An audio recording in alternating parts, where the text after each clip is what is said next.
valle de huesos secos. Y Dios le pregunta a Ezequiel, ¿vivirán estos huesos? No le preguntó, hermano, a muchos sacerdotes habían ahí, a Ezequiel, otros sacerdotes de ese pueblo, también en cautiverio. Tú también estás seco, con eso le estaba diciendo. Ezequiel, profeta mío, sacerdote mío, tú también estás en ese grupo. ¿Vivirán estos huesos? Y él, ¿qué respondió? Señor, tú lo sabes. No dijo, Señor, sí vivirá. Tú lo sabes. A pesar de esa duda, a pesar que Ezequiel, tú lo sabes. ¿Cuántas veces en nuestra vida decimos, Señor, tú sabes mi vida, Señor, tú conoces mi situación? Pero no se lo damos la situación a nuestro Dios. Tú lo sabes, sí, Señor, pero no le damos al Señor decir, mira mi vida, mira cómo me estoy secando. Y esperamos hasta último momento recién de ser cadáveres en vida, hermano. Nuestra vida, nuestra familia, nuestro futuro, nuestros sueños. Y a veces decimos, bueno, es voluntad de Dios. Y no es así. La voluntad de Dios, hermano, es que nunca nos hubiéramos apartado de Dios. De que nunca, hermanos, hubiéramos deshecho su palabra. Porque el pueblo de Judá estuvo en cautiverio porque él se estuvo en rebeldía. Desobedeció las leyes. Y ahí no hacían ya ni el día del Pentecostés. Que como pueblo, Moisés le enseñó cuántas leyes de las fiestas solemnes. El Shabbat, el sacrificio, el Pentecostés. Mas se olvidaron de todo eso. Y como Dios dice en su palabra que no puede ser burlado. Dios no puede ser burlado. Por eso le dijo Ezequiel, ¿vivirán estos huesos? ¿Todavía tú tienes fe? ¿Tú crees que soy poderoso? ¿Tú crees que soy el Dios de vida?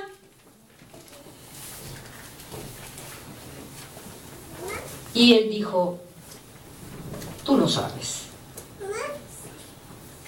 Entonces el Señor le dijo, profetiza sobre estos huesos.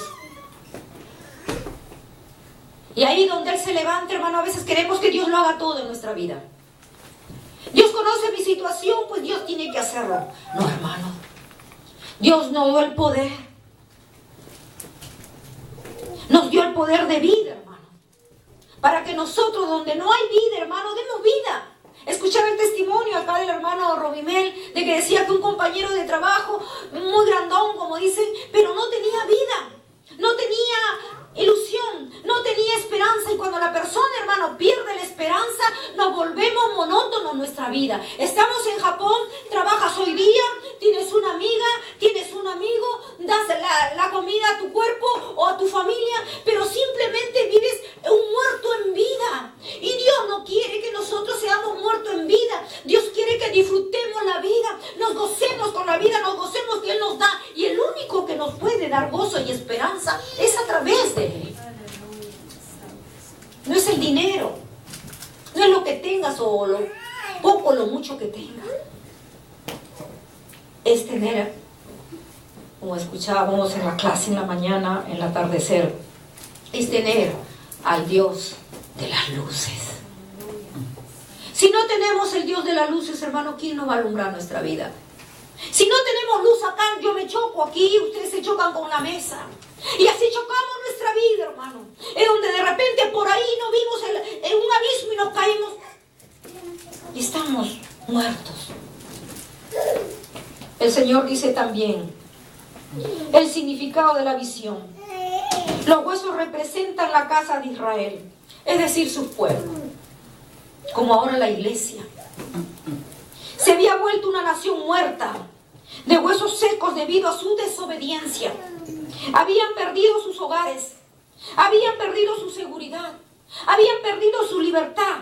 ¿Por qué? Porque se habían apartado de Dios. ¿Cuántas veces, hermanos, nosotros perdemos nuestra libertad? No eres libre de pensar. ¿Por qué? Porque te agobia tu pasado. No eres libre de pensar de un futuro porque te sientes menos que otro. No eres libre, hermanos, de repente tenido sueño de juventud y lo dejaste. Has tenido metas que hacer, no sirvo para esto. Y eres un muerto en vida porque estás viviendo una vida que no estás contento con ella, sino como dicen los japoneses, shogarai, bueno, me casé, tengo mis hijos, tengo mi esposo, bueno, ya, ¿qué voy a hacer? No le voy a dejar solo a mis hijos, sin padre, sin madre, bueno, ya mis padres me mandaron acá, tengo que trabajar, por ahí me buscaré un novio, me casaré. Eso Dios no quiere, hermano.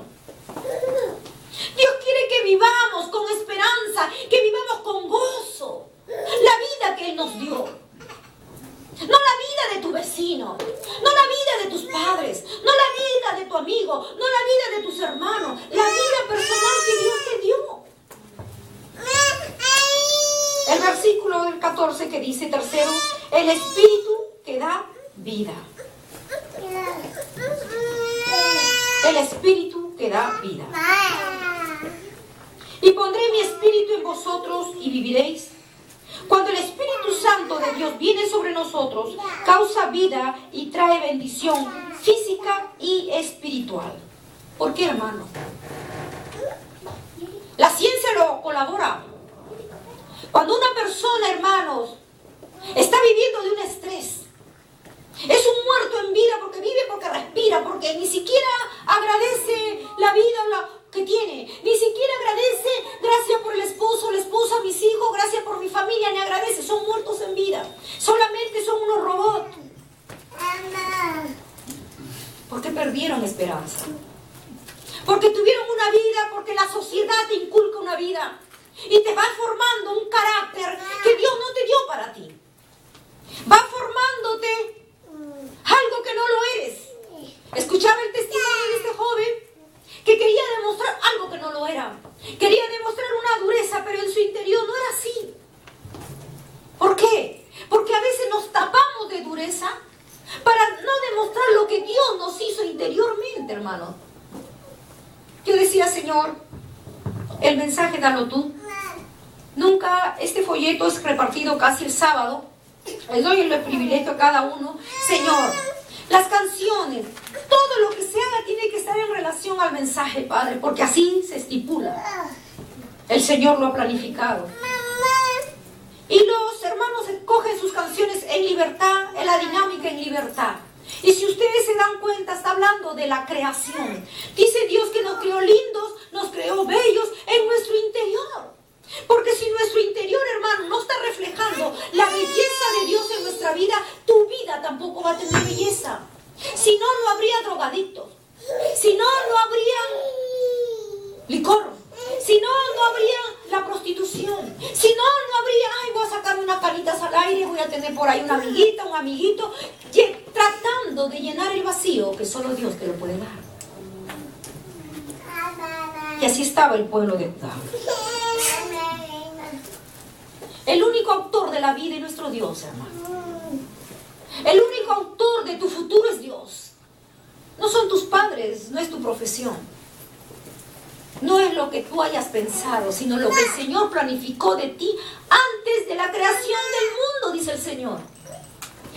Antes de la creación. Dios planificó, hermano, que Judá, de a través de la tribu de Judá, iba a venir el Salvador a esta tierra. Y Satanás se tiene que oponer a toda manera para que no se cumpla el plan de Dios. Mas no pudo. Lo llevó a Babilonia. Y ahí sale el profeta Ezequiel. Tú habla para que mi pueblo tenga vida ahora y vida en abundancia. Porque si nosotros, hermanos, no tenemos el Espíritu de Dios, que es el que va a dar vida a tu vida, no va a dar, hermano. Muchos a veces sacan cartones. No digo que no, el estudio, a mí me gusta el estudio, sino no es el afán del estudio, no es el afán de lo que tengas, es el afán que tienes adentro. ¿Qué tienes en tu corazón? ¿Qué te vistes en el espejo? Ya los años pasaron. O yo pensé que era más bonito. No me queda bien los lentes, mejor sin lentes. No, yo creo que me he engordado. Y siempre mirando lo exterior, hermano. Y nunca nos vemos lo interior. Dios nos hizo únicos. Dios nos hizo bellos. Dios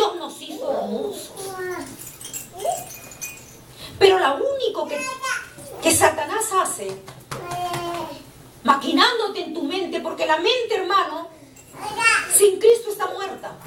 Y como la mente sin Cristo, no porque seas cristiano, puedes ser cristiano y puedes estar sin Cristo también. La muerte sin la vida. Por eso el Señor Jesús le dijo: no te muevas hasta que haya venido el Espíritu de Dios sobre ti. Y ahora le está diciendo a Ezequiel lo mismo: profetiza. Le vino la carne, le vino los tendones, le vino todo, se pegó hueso con hueso. ¿Por qué se pegó hueso con hueso? Porque Dios estaba formando el cuerpo, el ejército de Dios vivo. Es su pueblo, hermano. Un hueso con un hueso. Este hueso, el fémur, no puede, hermano, moverse solo, necesita del otro hueso. Este dedo, los finteres, no puede moverse si no está el otro huesito. Dios estaba diciendo: Israel, te olvidaste de tu hermano. Te preocupaste de ti. Los sacerdotes y los profetas se preocuparon de ellos nada más. Y se olvidaron de sus hermanos. Le vino el orgullo, les vino. No, somos poderosos. Entre hermanos se mataban. Porque David dejó eso. Y Salomón se dividió. Israel y Judá. Y se olvidaron de Dios. Se olvidaron de su hermano. Yo soy de Israel, yo soy de Judá. Y el pueblo de Dios está igual, hermano. No, yo soy de asamblea, yo soy bautista, yo soy pentecostal. Y el pueblo de Dios es uno. Yo necesito de ustedes, ustedes necesitan de mí. Y todos nos necesitamos. Hueso con hueso, tendón con tendón, carne con carne. Pero a veces hemos perdido eso, hermano. Es el pueblo de Dios. El pueblo de Dios solamente es el pueblo de Dios. Solo tiene un color: blanco de su pureza y rojo de su sangre. No hay banderas, aquí no hay brasileros, ni peruanos, ni bolivianos, ni japoneses. El pueblo de Dios es uno solo. Cuando entendemos eso, hermanos, que el Espíritu de Dios, por eso le dijo Ezequiel: habla a estos huesos. Les habló. Y ahora: y pondré mi espíritu en vosotros y viviréis. Cuando el Espíritu Santo de Dios viene sobre nosotros, causa vida y trae bendición física, hermano, y bendición espiritual. Muchas veces nos volvemos tan espirituales, muchas veces nos volvemos tan religiosos, que porque vamos a una misa y nos o porque vamos a un culto, ya, si yo no respiro, yo me muero. Y así debe ser la oración, hermanos, nosotros. Si nosotros no tenemos comunión con ese Dios poderoso, que Él es vida, siempre lo decimos, es vida y vida en abundancia, pero ¿cómo vamos a recibir vida? A través de su Espíritu. Y cuando nosotros nos ponemos en oración, digo: Señor, y ahí su Espíritu obra en nosotros, nos enseña hasta cómo orar, nos llena de aliento, nos llena de vida. Todo lo puedo. Después de la oración uno se levanta: todo lo puedo en Cristo que me fortalece. Empieza uno a hablar y a declarar, y se va levantando ahí tus huesos, que a veces no quisieran ni alabar a Dios. Se va levantando tu carne, que a veces es tentada por el sexo, a veces es tentada por ser flojo, a veces es tentado porque quieres hablar más de los demás, a veces tu mente es tentada y tus emociones para pensar mal de los demás, y ser amargado, triste. Pero el Señor, cuando nos tenemos contacto con el cielo y Él nos da su Espíritu de poder, por eso el Señor dijo: no te muevas, no vaya a ocurrir como también en los tiempos atrás, cuando estaba en la ley. Y así estaba el pueblo de Dios cuando vino Jesús. Los sacerdotes más religiosos ya no se preocupaban de su pueblo, ni el amor de una viuda, no tenían compasión de nadie, cobraban más de la cuenta al sacrificio. Y el Señor Jesús: no, Pedro, no, Pablo, no te muevas. Mientras no recibas mi poder, mi Espíritu, tu palabra que hables no tendrán vida. Hermanos, el Espíritu de Dios es el único que puede vivificar tu vida. El Espíritu de Dios es el único que puede resucitar lo que está muerto.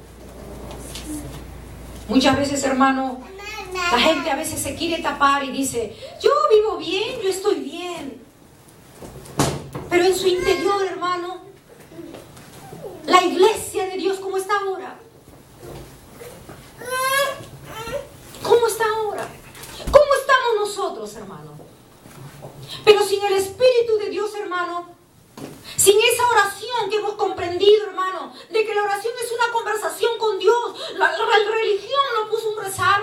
La religión lo puso, ay, tengo que estar de rodillas, bla, bla, bla, bla. No, hermano, ¿qué significa la oración? La oración es conversar. ¿Qué significa conversar? Que yo nomás converso, y muchas veces cristianos, hermano, comienzan a orar y conversar solos como locos.